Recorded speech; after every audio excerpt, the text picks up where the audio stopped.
Today is day 8 and the 8th task that you have to do in this series is you have to choose the last 2 systematic literature review papers in your collection. That is paper number 4 and paper number 5. And I want you to do the same thing what you did yesterday and the day before. That is review the prior literature review section, sentence by sentence, study the sentence structure, see what each sentence is conveying, what is it talking about, and then kind of make a template. Yeah, so that will help you do your prior literature review section very thoroughly.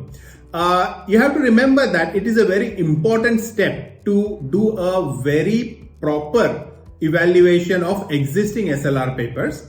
And the reason is that gives you the justification for writing or starting a new systematic review paper.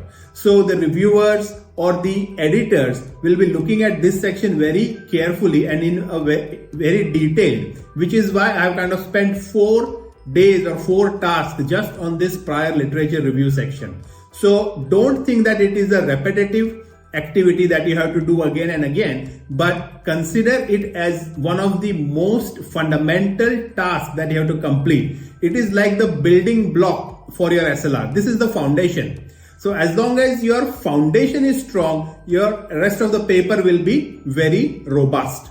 Okay, so take this opportunity. And if you find some other papers, there is no limit of that it has to be 5 papers. You can do 5, you can do 10 papers as well. Doesn't matter how many papers you have, but try to keep at least 5 papers in your prior literature review section that kind of scans the entire research in that space.